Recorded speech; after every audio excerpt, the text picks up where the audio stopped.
इतिहास के कुछ दिन ऐसे घाव छोड़ जाते हैं जो कभी नहीं भरते। 13 अप्रैल 1919 का जलियांवाला बाग हत्याकांड भारत की आत्मा पर ऐसा ही एक दाग है। वह एक ऐसा दिन था जब त्योहार के गीत गोलियों की आवाज में खामोश हो गए और एक शांतिपूर्ण सभा हॉरर के सीन में बदल गई। यह घटना सिर्फ एक दुखद चैप्टर नहीं है, यह हमारी आजादी के लिए चुकाई गई कीमत की याद दिलाती है। यह मैसेकर हमें औपनिवेशिक शासन की क्रूरता और उसके खिलाफ खड़े होने वालों के साहस के बारे में सिखाता है। हमें अमृतसर के उस दीवार वाले बाग में खोई हुई बेगुनाह जिंदगियों को याद रखना चाहिए। उनका बलिदान हमें एक ऐसा राष्ट्र बनाने के लिए प्रेरित करता है जो मजबूत, न्यायपूर्ण और कंपैशनेट हो। यह घटना ऑप्रेसिव ब्रिटिश पॉलिसीज का नतीजा थी जो भारतीयों को सेकंड क्लास सिटीजन्स मानती थीं। अंग्रेजों ने डिसेंट को कुचलने के लिए सख्त कानून लागू किए, जिससे नेशनलिज्म की एक नई लहर पैदा हुई। पंजाब, जिसने वर्ल्ड वॉर 1 में वफादारी से ब्रिटेन का समर्थन किया था, प्रॉमिस्ड फ्रीडम्स के बजाय ज्यादा रिप्रेसिव लॉज से खासकर बिट्रेड महसूस कर रहा था। यह मैसेकर टेरर का एक कैलकुलेटेड एक्ट था, जिसका मकसद भारतीयों को सबमिशन में डराना था। लेकिन उनकी इच्छा को तोड़ने के बजाय इसने एक आग जलाई जिसने जीवन के सभी क्षेत्रों के लोगों को एकजुट किया। स्वतंत्रता संग्राम एक एलीट मूवमेंट से एक मैस अपराइजिंग में बदल गया। जलियांवाला बाग में बहाया गया खून क्रांति के बीजों को पानी दे गया। यह उस दिन की कहानी है जिसने भारत की आजादी की लड़ाई को हमेशा के लिए बदल दिया। आइए याद रखें और कभी न भूलें। जलियांवाला बाग को समझने के लिए हमें पहले अंग्रेजों द्वारा बनाए गए ऑप्रेसिव क्लाइमेट को समझना होगा। मार्च 1919 में अंग्रेजों ने रोलाट एक्ट पारित किया, जिससे अधिकारियों को बिना मुकदमे के गिरफ्तार करने और हिरासत में लेने की पूरी शक्तियां मिल गईं। यह काला कानून सिविल लिबर्टीज पर सीधा हमला था, जो बिना सबूत या मुकदमे के कारावास की अनुमति देता था। भारतीय आउटरेज थे। महात्मा गांधी जैसे नेताओं ने देशव्यापी हड़ताल, स्ट्राइक्स और नॉन वायलेंट प्रोटेस्ट का आह्वान किया। लाखों लोगों ने भाग लिया, जिससे देश रेजिस्टेंस में एकजुट हो गया। अंग्रेज एकता और प्रोटेस्ट के पैमाने से अलार्म्ड होकर बलपूर्वक जवाब दिया, खासकर पंजाब में। उन्होंने प्रोटेस्ट को एक थ्रेट के रूप में देखा और पंजाब को एक उदाहरण बनाने का फैसला किया। इस रूथलेस पॉलिसी ने अमृतसर में ट्रेजेडी के लिए मंच तैयार किया। रोलाट एक्ट सिर्फ एक कानून नहीं था, यह वह चिंगारी थी जिसने रेजिस्टेंस की आग जलाई। इसके बाद की घटनाओं ने दुनिया को चौंका दिया। अमृतसर, गोल्डन टेम्पल का घर, एंटी रोलेट एक्ट प्रोटेस्ट का एपिसेंटर बन गया। हिंदू, मुस्लिम और सिख एकजुट हुए, बिजनेसेस बंद कर दिए और एक साथ मार्च किया। इस एकता ने अंग्रेजों को अलार्म कर दिया, जो डिवाइड एंड रूल पर निर्भर थे। 10 अप्रैल 1919 को दो पॉपुलर लीडर्स डॉ सैफुद्दीन किचलू और डॉ सत्यपाल को गिरफ्तार कर सीक्रेट तरीके से ले जाया गया। उनकी गिरफ्तारी की खबर तेजी से फैली, जिससे लोगों में गुस्सा भर गया। एक शांतिपूर्ण भीड़ उनकी रिहाई की मांग करते हुए मार्च कर रही थी, लेकिन ब्रिटिश सैनिकों ने गोली चला दी, जिससे कई प्रोटेस्टर्स मारे गए। वायलेंस भड़क उठी, कुछ प्रोटेस्टर्स ने रिटेलिएट किया और शहर कंट्रोल से बाहर हो गया। मार्शल लॉ लगाया गया और ब्रिगेडियर जनरल रेजिनाल्ड डायर ने कमान संभाली। डायर ने सख्त आदेश दिए, पब्लिक गैदरिंग्स पर प्रतिबंध लगा दिया गया और कर्फ्यू लागू कर दिया गया। सैनिक सड़कों पर मार्च कर रहे थे, जिससे डर का माहौल बन गया। डायर अमृतसर की भावना को कुचलने के लिए डिटरमिन्ड था। शहर ने अपनी सांस रोक रखी थी, आने वाले हॉरर से अनजान। आधुनिक इतिहास के सबसे क्रूर मैसेकर्स में से एक के लिए मंच तैयार था। लोगों की एकता अंग्रेजों की नजरों में उनका सबसे बड़ा थ्रेट बन गई थी। अगले दिन सब कुछ बदल जाएगा। 13 अप्रैल 1919, बैसाखी, पंजाब में सेलिब्रेशन का दिन। हजारों लोग अमृतसर में इकट्ठा हुए। कई पॉलिटिकल टर्मोइल या डायर के पब्लिक मीटिंग्स पर प्रतिबंध से अनजान थे। जलियांवाला बाग, एक दीवार वाला खुला मैदान, एक शांतिपूर्ण सभा का स्थल बन गया। कुछ लोग रोलेट एक्ट का विरोध करने आए थे, कुछ त्योहार का आनंद लेने।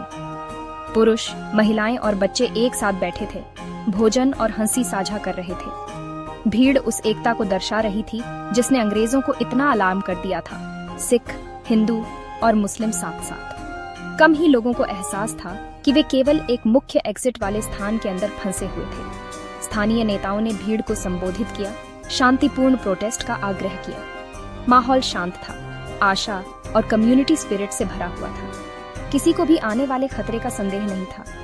कुछ ही पलों में यह शांतिपूर्ण सीन हमेशा के लिए बिखर जाएगा। सभा की बेगुनाही का सामना यूनिमैजिनेबल वायलेंस से होगा।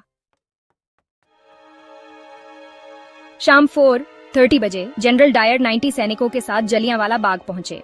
बिना चेतावनी के उसने मुख्य एग्जिट को ब्लॉक कर दिया और अपने आदमियों को निहत्थे भीड़ पर गोली चलाने का आदेश दिया। पुरुषों, महिलाओं और बच्चों पर गोलियां बरसने लगीं।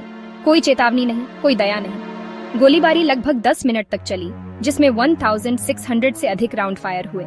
पैनिक फैल गया क्योंकि लोगों ने भागने की कोशिश की, लेकिन ऊंची दीवारों और बंद एग्जिट्स ने उन्हें अंदर फंसा दिया।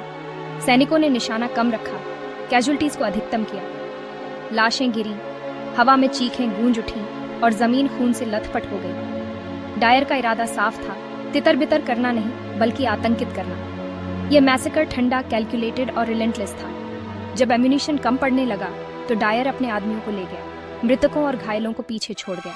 कोई मेडिकल हेल्प नहीं दी गई। घायल रात भर एगोनी में पड़े रहे। बाग एक किलिंग फील्ड बन गया, औपनिवेशिक क्रूरता का प्रतीक। डायर ने बाद में स्वीकार किया कि वह एक मॉरल इफेक्ट पैदा करना चाहता था और पंजाब की भावना को तोड़ना चाहता था। इसके बजाय वह अमृतसर के बुचर के रूप में कुख्यात हो गया। उस दिन का हॉरर भारत को हमेशा के लिए हॉन्टेड कर देगा। जैसे ही गोलियां चलीं, भीड़ में पैनिक फैल गया। लोग दीवारों की ओर भागे, लेकिन ज्यादातर भागने से पहले ही मारे गए। संकरे एग्जिट्स डेडली चोक पॉइंट्स बन गए। केओस में कई कुचल गए। निराशा में कुछ लोग बाग के केंद्र में एक कुएं में कूद गए, गोलियों के बजाय डूबना पसंद किया। बाद में शहीदों के कुएं से 120 से अधिक शव बरामद किए गए। दीवारों पर गोलियों के निशान उस दिन की भयानक याद दिलाते हैं। डायर ने घायलों की मदद करने का कोई प्रयास नहीं किया। एक कर्फ्यू ने परिवारों को अपने प्रियजनों तक पहुंचने से रोक दिया। घायल रात भर मृतकों के बीच पड़े रहे। उनकी चीखें अंधेरे में गूंज रही थीं। ये मैसेकर सिर्फ हिंसा का एक कार्य नहीं था, यह आशा को कुचलने के इरादे से टेरर का एक कार्य था। लेकिन दर्द और नुकसान जल्द ही एक राष्ट्र के रिजॉल्व को बढ़ावा देगा। मैसेकर की खबर धीरे धीरे फैली, क्योंकि अंग्रेजों ने सच्चाई को दबाने की कोशिश की। जब डिटेल्स सामने आईं, तो भारत और दुनिया हॉरिफाइड हो गए। हंटर कमीशन ने जांच की, लेकिन डायर ने कोई रिमॉर्स नहीं दिखाया।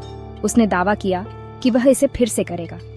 निंदा किए जाने के बावजूद डायर को कोई वास्तविक पनिशमेंट नहीं मिला और ब्रिटेन में कई लोगों ने उसे सेलिब्रेट किया। आधिकारिक मौत का आंकड़ा 379 था, लेकिन भारतीय अनुमानों के अनुसार यह 1000 से अधिक था। डायर के साथ लेनियन ट्रीटमेंट ने कई भारतीयों को आश्वस्त किया कि ब्रिटिश शासन के तहत न्याय असंभव था। मैसेकर ने ब्रिटिश साम्राज्य में किसी भी शेष विश्वास को तोड़ दिया। महात्मा गांधी और अन्य लोगों ने महसूस किया कि केवल पूरी आजादी ही न्याय ला सकती है। साम्राज्य के भीतर फेयरनेस की आशा मर चुकी थी। ट्रेजेडी ने भारत को दुख और डिटर्मिनेशन में एकजुट किया।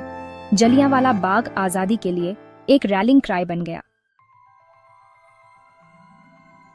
मैसेकर ने भारत के स्वतंत्रता संग्राम को बदल दिया। गांधी, जो कभी अंग्रेजों के साथ सहयोग करने को तैयार थे, अब नॉन कोऑपरेशन का आह्वान कर रहे थे। 1920 के नॉन कोऑपरेशन मूवमेंट में लाखों लोगों ने ब्रिटिश इंस्टीट्यूशंस और गुड्स का बहिष्कार किया। जलियांवाला बाग की याद ने नॉन वायलेंट और रेवोल्यूशनरी रेजिस्टेंस दोनों को प्रेरित किया। रविंद्रनाथ टैगोर ने विरोध में अपनी नाइटहुड का त्याग कर दिया, जिससे ग्लोबल अटेंशन मिला। भगत सिंह जैसे युवा रेवोल्यूशनरीज बहुत प्रभावित हुए, न्याय के लिए लड़ने की कसम खाई। ट्रेजेडी ने आजादी के लिए पीसफुल और मिलिटेंट दोनों रास्तों को बढ़ावा दिया। जलियांवाला बाग के शहीद बलिदान और साहस के प्रतीक बन गए। उनकी विरासत ने एक पीढ़ी को ऑपरेशन के खिलाफ उठने के लिए प्रेरित किया। आजादी के लिए संघर्ष ने अनस्टॉपेबल मोमेंटम प्राप्त किया। जलियांवाला बाग की विरासत एक राष्ट्रीय स्मारक और पीढ़ियों के लिए एक सबक के रूप में बनी हुई है। गोलियों के निशान वाली दीवारें और मार्टर्स वेल हमें आजादी की कीमत की याद दिलाते हैं। मैसेकर अनचेक्ड पावर और डिसेंट के दमन के खतरों के खिलाफ चेतावनी देता है। यह हमें अपने डेमोक्रेटिक राइट्स को संजोने और उनकी रक्षा करने का सिखाता है। उस दिन हिंदुओं, सिखों और मुसलमानों की एकता आधुनिक भारत के लिए एक शक्तिशाली प्रतीक है। उनके साझा बलिदान ने एक ऐसा बंधन बनाया जिसे तोड़ा नहीं जा सका। जलियांवाला बाग हमें याद दिलाता है कि हमारी ताकत एकता में है, विभाजन में नहीं। ट्रेजेडी एक टर्निंग पॉइंट थी जिसने आजादी के लिए भारत के रिजॉल्व को मजबूत किया। हम शहीदों को एक न्यायपूर्ण, इंक्लूसिव और फ्री नेशन बनाकर सम्मान देते हैं। जलियांवाला बाग में इटर्नल फ्लेम सिर्फ एक मेमोरियल नहीं है, यह याद रखने और कार्य करने का एक आह्वान है। आइए खून में गढ़े गए सबक को कभी न भूलें। हमेशा उस आज़ादी के योग्य बनने का प्रयास करें जो उन्होंने हमारे लिए जीती।